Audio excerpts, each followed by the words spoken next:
They came out better than me. They came out looking good. If I had that look, I would have been president 20 years ago. I wouldn't have had to wait so long. You look great, fellas. But many of them, I didn't even realize it at the time, but I visited many of you in the hospital. They did an incredible job. The doctors are absolutely unbelievable, the job they do.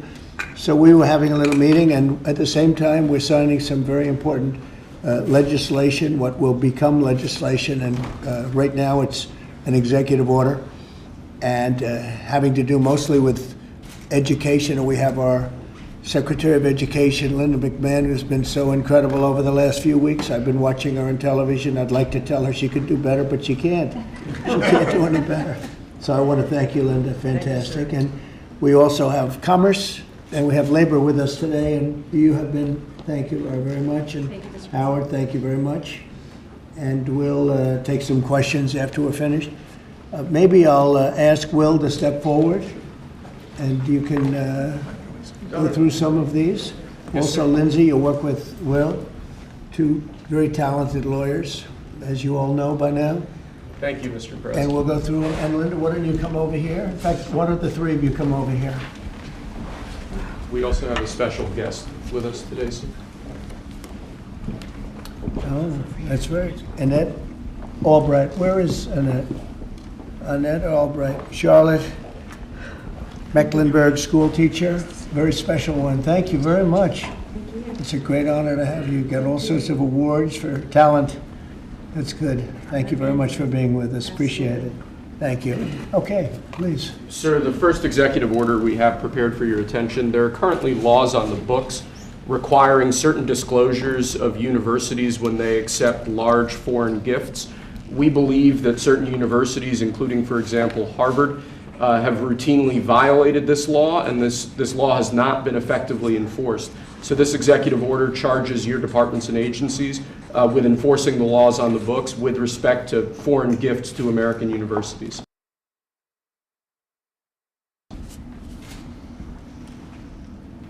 Thank you very much. We'll put it right here.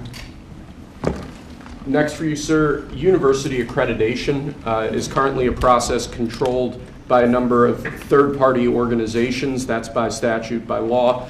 Many of those third-party accreditors have relied on sort of woke ideology to accredit universities instead of accrediting based on merit and performance. This executive order affects a number of changes to the university accreditation process, also applies to law schools and other sort of graduate programs. But the basic idea is to force accreditation to be focused on the merit and the actual results that these universities are providing, as opposed to how woke these universities have gotten. So we're setting up new accreditation pathways. We're charging the Department of Education to really look holistically at this accreditation mess and hopefully make it much better. Will we look into the past people that they've taken? For instance, I hear all about certain great schools, and then we read where they're going to teach people basic math that we can all do very easily, but they can't do. They're going to the top school, and they come out with a program of teaching basic math to somebody that got into a Harvard or a Princeton or a Yale.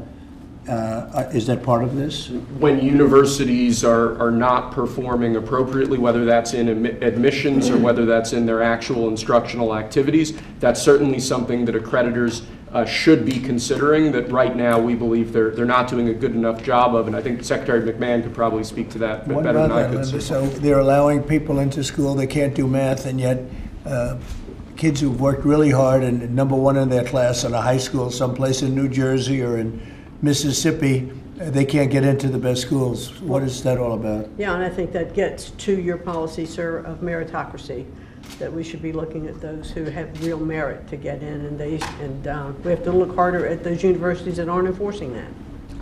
Okay, thank you. And this pretty much does it, right? Yes, sir. Thank you.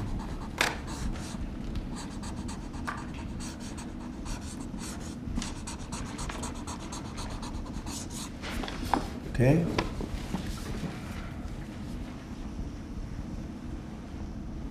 Thank you.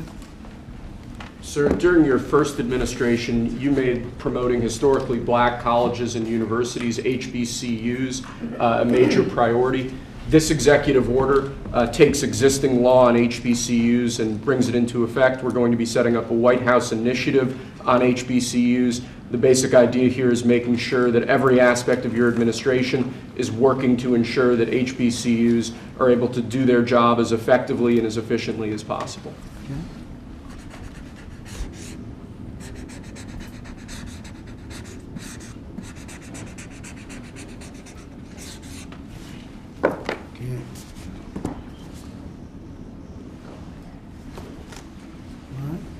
This next executive order relates to artificial intelligence education, sir. You've obviously done a lot in the artificial intelligence space already. The basic idea of this executive order is to ensure that we properly train the workforce of the future by ensuring that school children, young Americans are adequately trained in AI tools so that they can be competitive in the economy years from now into the future as AI becomes a bigger and bigger deal. That's a big deal because AI is where it seems to be at. We have literally trillions of dollars being invested in AI. And somebody today, a very smart person, said that AI is the way to the future. I don't know if that's right or not, but certainly very smart people are investing in it heavily.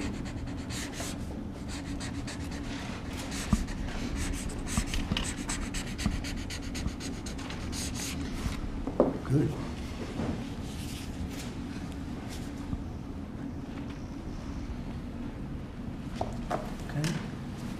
Next, sir, we have an executive order on workforce development.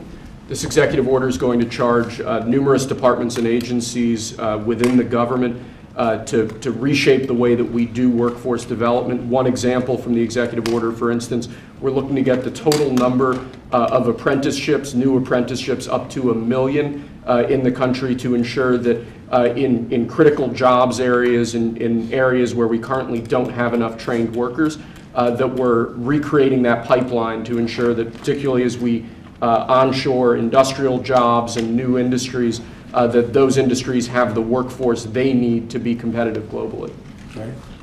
Very important. And this is the EO that we're all here working together. And in a way, this is like a training center, right, for what we're trying to do, which is jobs and great salaries. These are great salaries, too. Right, it's exactly. So all those factories that you're bringing in because of your trade policy, we're going to train people in trade craft, bring back trade craft to America so that people can work in these factories with great paying jobs, and we're going to train them, and we're going to remake the American dream for all these people. We're working together. That's right. Right, Lori? Absolutely. This plays right into America at Work Tour, which I have kicked off.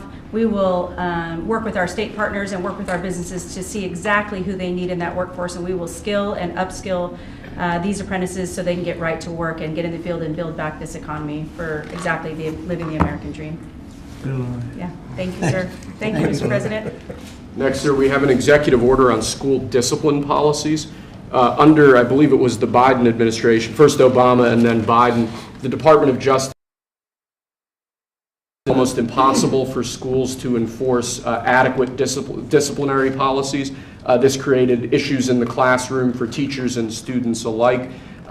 Basically, they focused on CRT and sort of diversity ideology instead of actually just enforcing the rules in classrooms to ensure a safe learning environment. This executive order revokes that prior guidance and puts us back in a place where hopefully the Department of Education can focus on education and teachers can focus on teaching in a safe environment. And this was important for you, Linda, as I understand it. Huh? Yeah, absolutely, because it gives teachers the authority now to have discipline in their classroom and discipline the person who is being disruptive. Great. We took that away.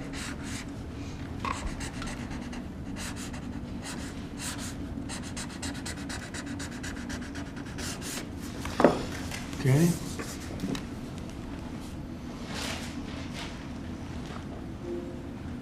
Nice. Cool. Here, Linda, you should hold that. Lastly, sir, we have an executive order on disparate impact theory. This is a theory that underlies a lot of the modern DEI and CRT-driven diversity culture.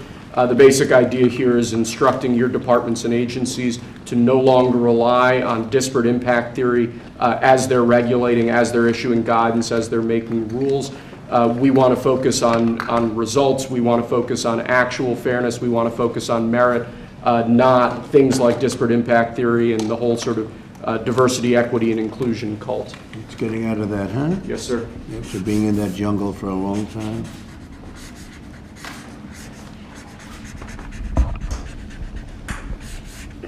Okay. Thank you. Very good job. Thank you, sir. very much. Appreciate it. Very much. Would you like to introduce again Annette, and perhaps Annette wants to say something having to do with that? To Annette ask is him. right here. Yes, Annette. Yes, please come over. Would you like to have some comments to make? I know you're a former Charlotte Mecklenburg school teacher. I'm a North Carolina girl, so Yes, it's nice New to see you. Bern. Yes, from Yes. New Bern. Yes. Thank you so much, me. Thank you so much. I'm so honored to be here. This has been an 8-year journey for me to raise awareness to the violence that's in public schools and the critical need to address violence in public schools. Again, been doing it 8 years because most administrations like to keep the violence hidden. We have 3 students that should be here with us today. We have Austin McCalf, I'm sorry if I say his name wrong, Serenity Baker, and Nizir Taylor from Charlotte, North Carolina, who was shot in the back as he was getting off of a school bus because they thought he was a part of a big brawl that happened inside a public high school. So this is very important and critical legislation that we have to keep our educators safe, we have to keep our students safe, and public schools have to be safe environments. So I think, like I said, I've done this journey alone, I've been on it, but I have a whole team behind me now. I spoke at the RNC, and I told millions that Donald Trump and his administration was going to make schools great again, and I feel that we're on the right path, and I'm just honored to be here. Thank you.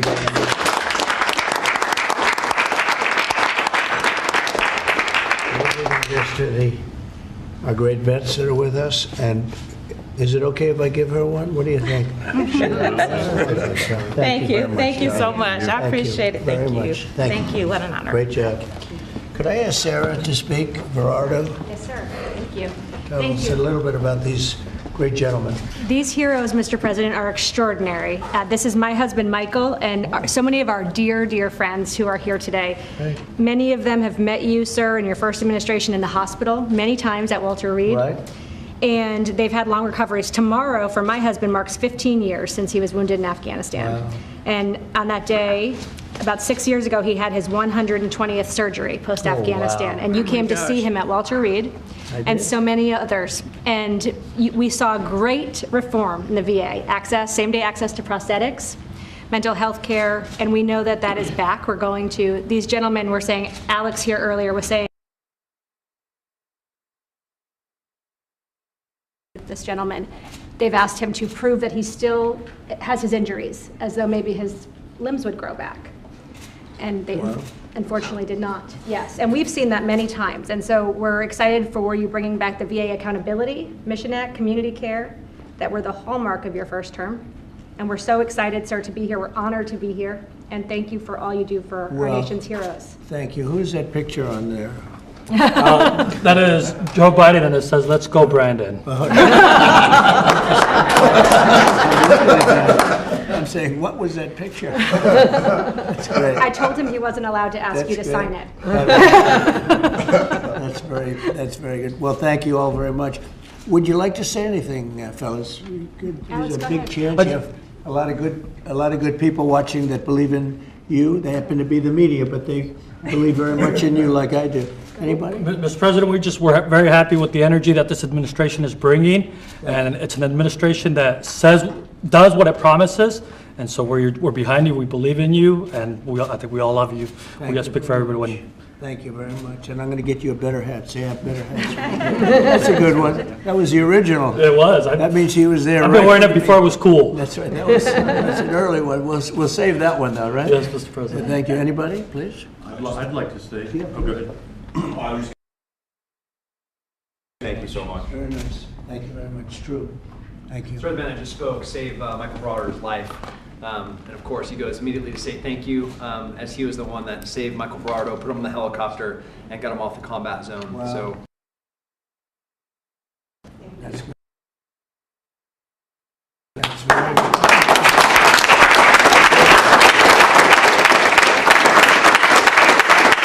And these are amazing people, great heroes.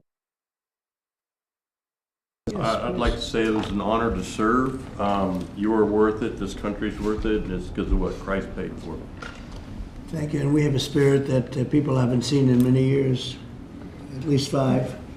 That, they haven't seen. I think even then, because we've been through so much for the last 4 years together, it was so bad. It was so bad what they've done to the borders, what they've done all over the place, and it's really an honor to be with you, all of you. Incredible. And I'm going to give you these coins, and I think you're going to really like them. I think they're the best. These are the best coins. You have your choice. This is gunmetal. I don't know, soldiers like the black, but I think you like this one. It's okay. A lot of soldiers like the black. Here you go. What do you like? I'll go the black. Huh? Yeah. See, I told you. These are choices. I'll take a black one, sir. Okay, look at this. Oh, that rarely happens. You're different, huh? Take a black one, sir. Oh, There you go. that's great. Call the military. No, but isn't it, I always say the soldiers, they do like it. It's gunmetal. What do we like here? That's what I heard, that it was I gunmetal. think the Trump gold is I'm what giving you, should- I'm giving him 2.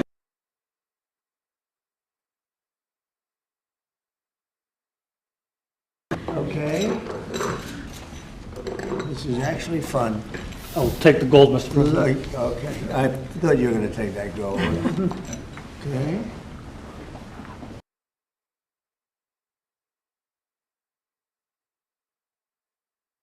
Right. Oh, wow, isn't that great? It's been an honor, and now people say that they say it routinely. That's been a great honor for me. Okay, I'll take a gold one. okay. It's almost even. I think gold has an edge. I would love a gold one, You sir. got it. Thank you so much. Thank You you. go, it picked up at the end, right? Are you all okay? That's good. So I want to thank you very much, and especially, that's a great story. Yeah? Sir. So what do you think of a guy like that? Pretty good.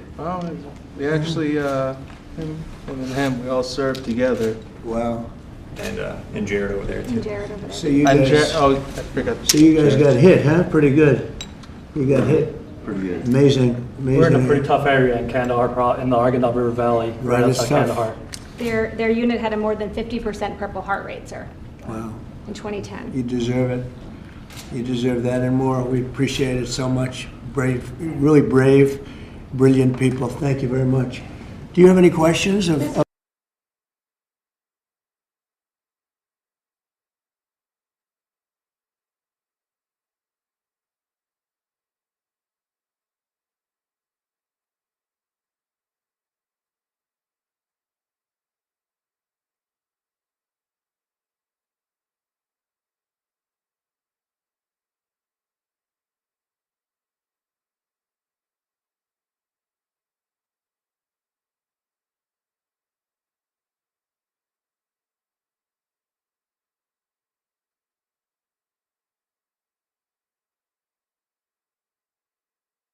So what's happened is Howard, how many countries have we spoken to already? 90.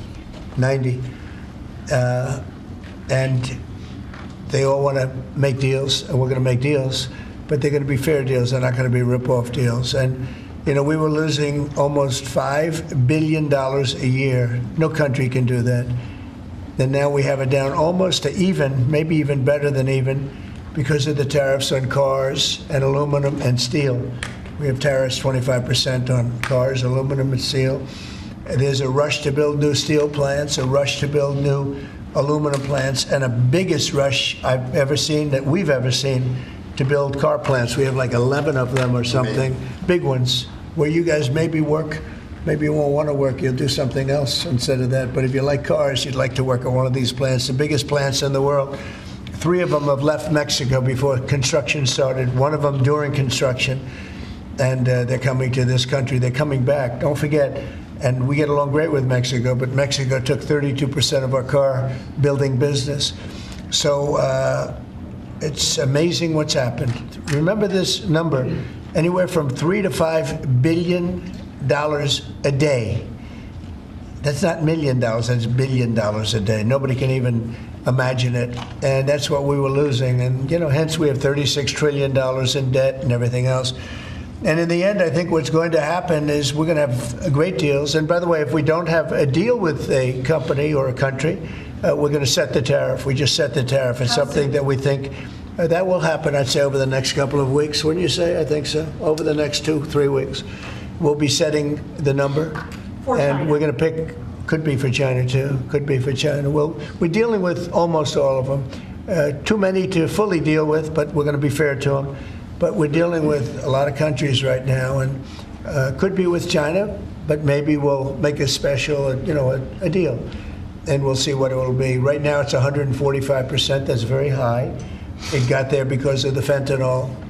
They're sending, massive amounts of fentanyl into our country and killing a lot of people, probably 200,000 plus a year, wiping them out. You probably all have friends who were killed, somebody was killed in your family or your friends with fentanyl, and somehow it's made almost exclusively in China. And as you know, we essentially taxed them 10 and then another 10. We also taxed Mexico 25, and we taxed Canada 25. And that's the kind of money, that's what's pouring into our country right now. And it's gotten us down from losing $3 to $5 billion a day to actually making money, but breaking even, let's say, but we're going to make a lot of money. And that money is going to be used to reduce taxes. We're going to get big tax breaks. We're going to, there was a time, I said it this morning, I think some of you were there was a time from 1870 to 1913, it was a long time ago, we were an all-tariff nation. Foreign nations paid taxes. They paid money to us in the form of tariffs. And that was when we were the wealthiest. We were the wealthiest proportionately that we ever were. And they formed committees in 1887 in particular, but they formed committees to determine what we should do with all the money. We had so much money, you guys would have loved it. We had so much money, they didn't know what to do with it. We gave it away to different causes, and you haven't seen that too much anymore, although we give plenty away, but now we shouldn't be giving it away. We have to take care of ourselves first, right? Absolutely. But we were very wealthy, and proportionately the wealthiest we ever were. We built the Panama Canal. Jimmy Carter gave that away for $1, by the way. One of the most profitable things ever built, the Panama Canal. We gave it away for $1 to Panama. Why? I don't know. Nobody knows, but that's what we had. We had people like that sitting behind this desk. And that shouldn't have happened. Panama Canal, it was the most expensive thing ever built by our country in history. I'm talking relative dollars. We've never built anything so expensive. I think it was the equivalent of $1.7 billion. And we've never built anything like that. We built a lot of things, but never so expensive. Then we started building other things. We had a lot of money to do it, all based on foreign countries coming in and paying us tariffs. And we're doing that again, and I think we're going to make so much that we're going to be able to reduce taxes in this country by a lot. And we're also going to treat those countries very fairly. But if we don't make a deal, which is possible, we're going to just set the price. Because you remember, they have to come in, they want to come in here, and they want to do business with the United States. So we want to set a fair price, and we'll do that. We're going to be very fair, but we'll set a fair price, and then they can make a determination as to whether or not they want to do business with the United States. And I think most of them will, and I think we're going to treat them very fairly. Were you worried about what the 145% tariffs were doing to small businesses here in the U.S.? Is that why you're bringing it down? No, I haven't brought it down. I haven't brought it, still 145. I haven't brought it down. I said it's a high tariff. It is a high tariff, but I haven't brought it down. It basically means China's not doing any business with us, essentially, because it's a very high number. So when you add that to the price of a product, a lot of those products aren't going to sell. But China's not doing any business. They were doing They were doing $1.1 trillion. Think of that. $1.1 trillion. You know what that is?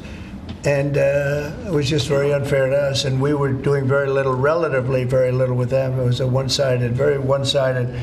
But we get along. I get along very well with President Xi, and I hope we can make a deal. Otherwise, we'll set a price, and hopefully they'll come here and they'll contribute. And if they don't, that's okay. So on your trip to Rome, there's a lot of leaders attending the Pope's funeral who also said they'd like to meet with you while you're there. Do you have any meetings set up? Or are you looking Yes, to meet? I do. I have a lot of meetings set up. I don't know if I can do it. Do you want to help me out, fellas? I got a lot of meetings. I got every leader in the world, which tells you that we have a good product. It's called the United States of America, and it's great. And these people know about it better than anybody in this room. But we have a great place, and it should be a lot greater.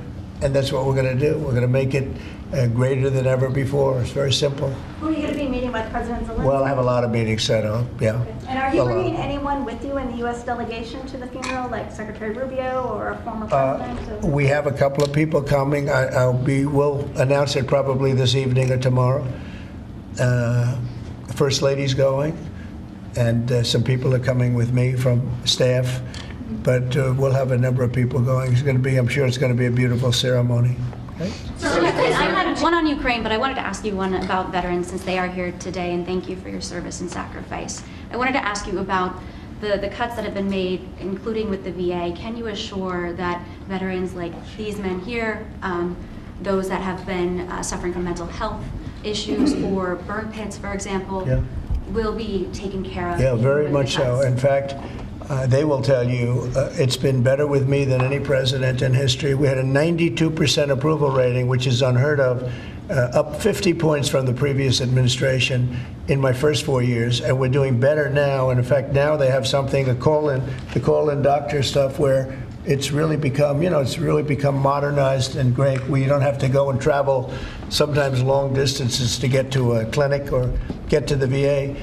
And I just heard this morning, I was listening to Doug Collins, who's the secretary. He was being interviewed, and the numbers are incredible. The approval ratings are the highest I've never heard numbers like this. It's better than the first 4 years.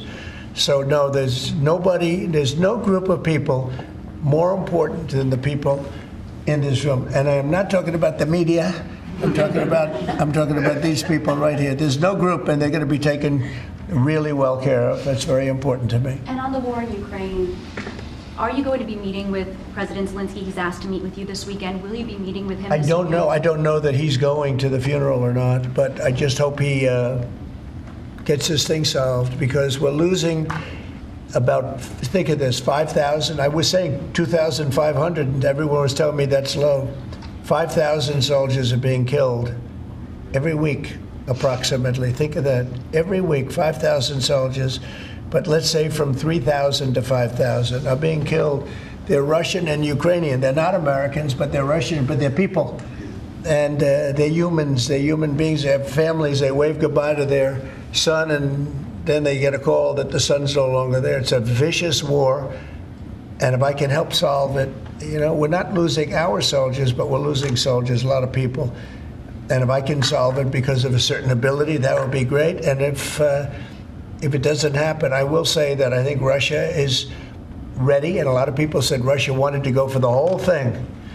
And I think we have a deal with Russia. We have to get a deal with Zelensky, and I hope that Zelensky, I thought it might be easier to deal with Zelensky. So far it's been harder, but that's okay. It's all right. But I think we have a deal with both. I hope they do it, because I'm looking to save, and we spend a lot of money, but this is about a lot of humanity. This is the worst. I get the pictures, the satellite pictures. I've never seen anything like it, of the fields after some of these battles. It's horrible that it's going for nothing. We would have never had this problem. You would have never had that war if I were president. I guarantee you that. And for 4 years, you didn't have it. Are you hoping to meet with Vladimir Putin? Are you hoping to meet with Vladimir I will be meeting Putin in with Saudi Arabia? It's possible, but most likely not. I think we'll meet with him shortly thereafter, though. What is Mr. Witkoff going to present to the Federal Reserve Chairman Jerome Powell, during the Biden administration in the campaign, with inflation raging, he lowered interest rates 2 times. That's right. Now, with 2 consecutive months of inflation being down, all economic theory you learned in the 8th grade says it's time to cut rates when inflation is down. You're right. He's not done that. Have you had any direct conversation with him? No, I haven't. I haven't called him. I might call him. I haven't called him, but I believe he's making a mistake by not lowering interest rates. And I think as well as we're doing, we'd do much better. He's keeping rates too high. He historically has been late, except when it came to Biden. He was recommended by a certain person that I'm not particularly happy with, but he will hopefully do the right thing. The right thing is to lower interest rates, so we'll see what happens. I think we're sitting on something that's going to be very good. With all the tariff money starting to come in, our country's going to be doing really well, and hopefully he'll be doing. We don't have inflation. Groceries are down. When I first came in, you people were there. They hit me with the first day that I was president. Somebody started screaming at me that eggs are up. I said, I just got here. And in the first week, they were going crazy. You remember that, Linda? Yes. They were going crazy. They're saying, egg prices are too. I said, I'm here for 1 week. Just leave me alone. This is a fake news media. And I said, you know, what can I tell you? But Brooke Rollins, our Secretary of Agriculture, and a group working with her have done an amazing job. And egg prices have gone down 87%. Energy now is down $65 a barrel. They have some energy selling gasoline for less than $2 in a couple of states. Alabama, a couple of great states, but all over the country, it's way down from what it was 6 months ago, 3 months ago. And that has a lot to do with the war. You know, when Biden allowed energy to skyrocket, it just skyrocketed. It was out of control. Russia made a lot more money because they make their money on energy. And I kept saying, you know, he supposedly wants to end the war, but he lets energy go out of control. Well, I've gotten it. We are drilling like crazy right now, and we have it down to $65 a barrel. It went up to almost $100 a barrel. And at that number, Putin and Russia made a lot of money. So I think one of the reasons, look, I think he has a certain respect for me, but one of the big reasons is oil prices are down. I think this is a good time to get the war settled. Thank you. Thank you. One more question. Thank you for that question. For those of us that live here in the district, you said when you came in, you were going to make Washington, D.C. great again. Right. One of the issues we've got right now is we understand there might be an imminent deal between the owner of the Washington football team, whatever you want to call them now, Commanders, and locally in getting the Redskins back to D.C. and RFK Stadium. That's on federal property. Right. Are you going to be involved in that negotiation? Yeah. And would one of the stipulations be they change their name back to the Redskins? Oh, I say, well, that's a little bit, nobody's asked me that one. Look, I think when the Indian population is a great part of this country, a great heritage. And we were talking about Massapequa, Long Island, the Chiefs, they call themselves the Chiefs, or the Kansas City Chiefs. They're not changing their name. A great team, great people, great owners, great coach and quarterback. I love the quarterback, like his girlfriend too, and his wife. His wife is great. She's been a big fan. His quarterback's mother is incredible. I like that team. They're called the Chiefs, and frankly, I see nothing wrong with it. They call them the Warriors, and not that team, but a lot of other teams, and all of these Indian surnames and different names. And I'm saying that I think that's a positive thing. And when you go back to Indians, they polled this. They don't know why these names are being taken off. They're trying to. I think it's degrading to the Indian population, and it's a great population, and they like when they're called by various names. Now, Washington. The Redskins, perhaps that's a little bit different, but I can tell you that I spoke to people of Indian heritage that love that name and they love that team, and I think it's I think it's a superior name to what they have right now, and it had heritage behind it. It had something special. But a lot of the names having to do with, different places, not just Indians, but I think they changed the name of the Cleveland Indians. Why would you take the name Indians off the Cleveland Indians? And now it's called the Cleveland something else, right? Guardians. It just doesn't make sense to me. So we're about bringing common sense back to this country. And it may be popular or unpopular what I'm saying and I've just said to you. He's a nice guy. He got a lot out of me on this one, but I think most people agree with me. I think it really is demeaning to Indians. But to change the name of the Cleveland Indians, as an example, to the Cleveland Guardians, is not the same, and I'm sure it has an impact on the team. Please. Sir, thank you, sir. Elon Musk said he'll be stepping back from his work with Doge a little bit and only dedicating maybe a day or two a week to it. How long would you like to see that continue, and how involved would you like to see him continue to be after? Well, first of all, I can't speak more highly about any individual. He's an incredible guy. He's a brilliant guy. He's a wonderful person. I've seen him with his family. I've seen him with a lot of his children. He's got a lot of children. He treats them good. He loves his children. But he's a brilliant guy, and he was a tremendous help, both in the campaign and in what he's done with Doge. And we're talking about almost $200 billion and rising fast, because many of the things that we were looking at are now being found out to be fact. It's terrible. I mean, the fraud, the waste, the abuse, the everything that's happened is just terrible. So I also know that he was treated very unfairly by I guess you'd call it the public, by some of the public, not by all of it. He makes an incredible car, everything he does is good, but they took it out on Tesla. And I just thought it was so unfair because he's trying to help the country. But he has helped the country. I also want him to make sure that he's going to be in great shape, and I know he is. I mean, he's going to do great. He loves the country. He didn't need to do this. He did it. And I told him, I said, whenever you're ready, I'd like to keep him for a long time, but whenever you're ready, he's an exceptional guy. When you see those rockets go up and come back and land in the same gantry, nobody else can do that but this man. So he's just an incredible person, and he's a friend of mine, and he's a nice person, too. He's a very nice person. He really helped the country, saved us a lot of money. And I heard him say that he'll start easing, he was always at this time going to ease out. And when he goes back to Tesla, that'll be taken care of. It's artificial. These were sick people that thought they were doing something. He's a great patriot, and it shouldn't be the way, that should never have happened to him. And I will tell you right now, he makes a great product.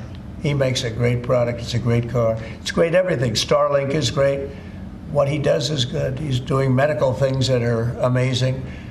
And we have to, at some point, let him go and do that. And we expect him to be doing it about this time.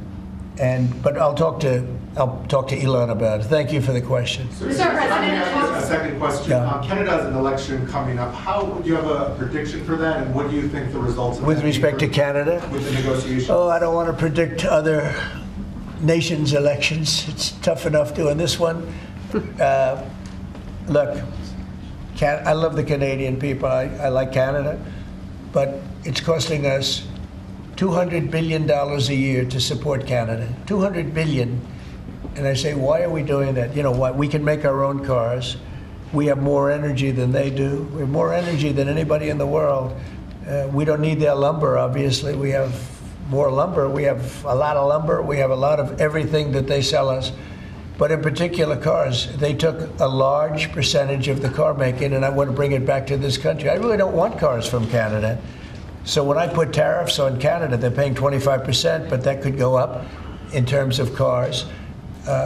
When we put tariffs on, all we're doing is we're saying we don't want your cars in all due respect. We want really to make our own cars, which is what we're doing in record numbers now. You know, we're going to be at record levels in a very near future because of all the plants, the car plants that are being built. And I'd rather see them made in Michigan and made in South Carolina and made in different states, Tennessee. We have a lot of great car-making states, and we have some that aren't car-making yet, but they will soon be car-making states. And that's what I want to see for our country. At the same time, I want to help Canada. I have spoken to the current Prime Minister. He was very, very nice, I will say. Very nice. We had a couple of very nice conversations, very good. But I don't think it's appropriate for me to get involved in their election. Mr. President, if I may, this deal that you have with Russia, does it include recognizing Russia's sovereignty over Crimea? Well, everything is good. Look, I just want to see the war end.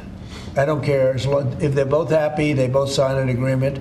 I have no favorites. I don't want to have any favorites. I want to have a deal done. I want to save the lives. Now, with that being said, we're spending hundreds of billions of dollars through Biden. Biden should have never let that war happen. We're spending hundreds of billions, maybe $350 billion we've given to Ukraine. And we could use that money right here. So I'd like to see that. But most importantly right now is when I see the pictures, the satellite pictures of the battlefield, if I can stop that because of an ability I have to do things, I want to see if I can do that. Yeah. Mr. President, thank you. On tariffs, you just mentioned that 25% could go up on cars in terms of Canada. Does that mean that you're considering changes to the auto tariffs and auto parts? No, we're not considering it now, but at some point it could go up, yeah, because, again, we don't really want Canada to make cars for us, to put it bluntly. We want to make our own cars, and we're now equipped to do that. They took a lot of our car business. Mexico, too, took a lot of our car business. We want to make the cars here. I'm running this country. I'm not running Canada. And that's why I asked Trudeau, who I call Governor Trudeau affectionately, but I asked him, why are we spending $200 billion to support Canada, to subsidize Canada? And he was unable to answer the question. I mean, why are we doing that? And I have to be honest, as a state, it works great. As a nation, considering the fact that most of the nation, 95% of Canada, what they do is they buy from us and they sell to us. They sell to us. If we didn't buy their oil, and we don't need their oil. We have more oil than anyone, but we don't need their oil. We don't need their lumber. We don't need their cars. We don't need anything. So I said, why are we doing this? Why are we spending $200 billion? It doesn't make sense. If we needed something, that would be a different subject. So I'm working well with Canada. We're doing very well. We're working on a deal. We'll see what happens. But again, why, representing this country, why are we spending $200 billion to support and subsidize another country? Because if they didn't have us, and if we didn't spend that money, as Trudeau told me, they would cease to exist. He said that to me. They would cease to exist, which is true, certainly as a country. And then on tourism, there's been a steep drop-off in international travel to the United States. It was down 12% last month, down even more from Western Europe. Why do you think that there are fewer people suddenly who want to travel to the United States? Well, there could be a little, there's a little nationalism there, I guess, perhaps. It's not a big deal, but, with the dollar being where it is, because, China would always fight for having a low dollar. Japan would always fight for having a low dollar, meaning a low yen, or in the case of China, the yuan. They'd always want to have, I'd speak to President Xi a lot. I'd say it's unfair that your yuan is so low. I'd call up a great man, Prime Minister Abe, great man, Shinzo, who was unfortunately assassinated. And I used to tell you, he was a good friend of mine. I used to say, Shinzo, you can't let your yen go down. It makes it very hard for us to sell tractors. It makes it very hard to us to get tourism. And our dollar is a little bit on the low side. And that means that a lot of tourism is going to come in. But I could see a little bit of nationalism at work. And I can see it likewise with us not wanting to go to certain countries. But that'll work out very Do easily. you think some people are scared to come here because they hear the stories of tourists who are detained for a few days No. or even a week or two? No, we treat our tourists great. We're the tourism capital of the world. There's no place like this. And there may be a little bit of nationalism, but I doubt it. I actually doubt it, yeah. Mr. President, has there been any direct contact between the U.S. and China on trade at all? Yeah, of course. And Every day. every day. And then secondly, would you support a millionaire tax? I think it would be very disruptive because a lot of the millionaires would leave the country. You know, in the old days, they left states. They go from one state to the other. Now with transportation so quick and so easy, they leave countries. You'll lose a lot of money if you do that. That would, and other countries that have done it have lost a lot of people. They lose their wealthy people. That would be bad because the wealthy people pay the tax. Okay? Sir, how did the talks today go in London? Do you think that the asks from Ukraine and I think they went well. I mean, you know, we got to get two strong people, two smart people to agree. And as soon as they agree, the killing will stop. But yeah, I think they went well, pretty well. Mr. President, we understand that your economic team, many of them are here today, J.D. Vance, has negotiated what's been called a monster trade deal with India, like biggest one ever. Can you share with us what some of the framework of that might be? You said England. India. India? India. Oh. Muslim. They're not very complicated, these deals. It's about the tariffs. India charges almost more than any other country in the world. And believe it or not, we do very little business with India, other than the fact that I like the Prime Minister very much. He's a friend of mine. He was here 2 weeks ago, as you know. And we stood right outside at a news conference. Unfortunately, the grass was very wet. And it was very hard for people to stand on the grass. They got their shoes all ruined. But other than that, it was a very good news conference. And he's a great guy. But we do very little business. You know why? Because their tariffs are so high. They have among the highest tariffs, higher than China. They have among the highest tariffs in the world. And I understand they're going to reduce those tariffs. But it's really sort of their problem, not ours. We do very, very little purchasing in India because and selling. We do very little selling. I mean, Harley Davidson, I said, how are you doing in India? This is about 6 years ago. They came to lunch as a great American company. They make the motorcycles. And I said, how are you doing in India, as an example? Well, we don't do any business there. Why? Because the tariffs are too high. I said, that's interesting. Well, what are you going to do? He said, well, we're going to build a plant in India. And that's what they did. I don't want that to happen. They were forced to build a plant. Well, essentially what we're doing is the same thing. Remember, there's no tariff when they build their plant here. And everybody wants to build because they don't want to. And the higher the tariffs go, the more likely it is they come in and build a plant. You know, I mean, if it's 25%, that's fine. If it's 50%, you'll get more plants. 75, you get more. At 100, you get more than that. And they're all coming in at numbers that I don't think, Howard, there's ever been numbers like we've seen. Never. $7-8 trillion worth in 2 months. Because it took me a month to get started, in all fairness, but in 2 months we did this, and now we're coming up on 100 days, first 100 days, and I think we're going to be close to $8 trillion. There was never any president that did even a tiny percentage of that. Okay, any other questions? Sure. What about a deal signed, one of the deals signed by your 100-day mark, and China is saying that you were threatening and blackmailing them into a deal? What would be your response? Well, I mean, China, look, I have great relationships in China, and with President Xi in particular, but China has been charging us massive tariffs for many years. That's one of the reasons they were able to steal so many of our companies. They took our companies out of America, and they built their plants in China. And one of those things, so now we're reversing it, but at levels that nobody's ever seen before. No, we're going to get along great with China, I have no doubt about it. Thank you very much, everybody. Thank you, press. Thank you. Thank you. Keep going. Right out the door that way. Thanks, guys. Thank you. Thank you.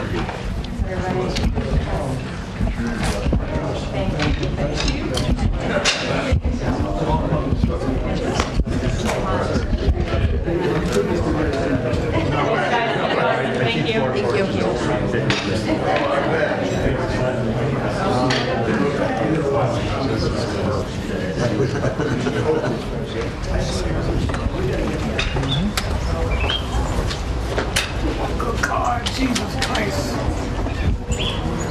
Ooh. Caught one. They're just making Thank you. Thanks, guys. They're out. What's up?